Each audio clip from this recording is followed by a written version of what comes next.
Jardim Botânico da Ajuda fica no bairro do mesmo nome, na cidade de Lisboa, em Portugal. É o mais antigo jardim botânico do país, tendo cerca de 35 mil metros quadrados de área em seu total, divididos por 2 tabuleiros com um desnível de quase 7 metros entre eles.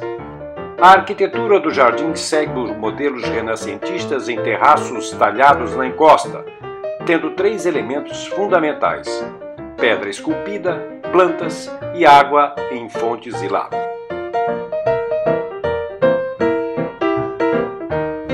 No entanto, os ornamentos existentes no jardim têm influências marcadamente barrocas, especialmente a fonte central e as escadarias.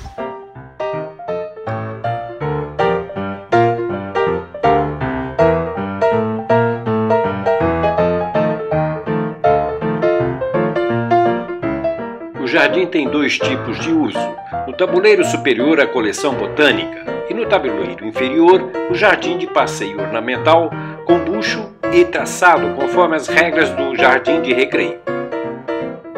Há plantas de vários países que podem ser observados com seus nomes. Existe ainda o Jardim dos Aromas, com plantas aromáticas e medicinais, desenhado para os deficientes visuais.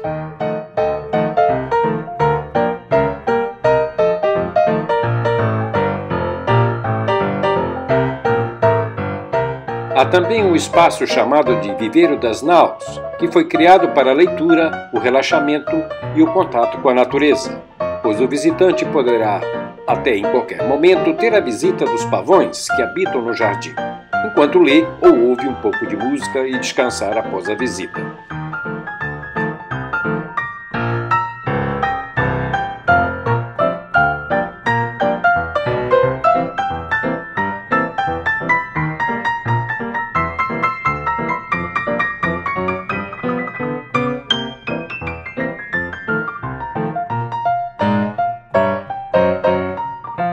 O Jardim Botânico da Ajuda pertence desde 1910 à Unidade de Apoio Tecnológico do Instituto Superior de Agronomia, que é uma escola de graduação e pós-graduação em ciências agrárias, sendo seu know-how reconhecido nacional e internacionalmente.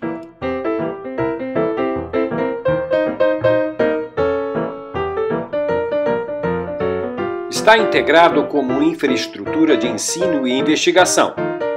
Foi fundado em 1768, tendo sido projetado por um botânico italiano, Domingos Vandelli, vindo de Pádua e chamado pelo rei Dom José para ensinar os seus príncipes.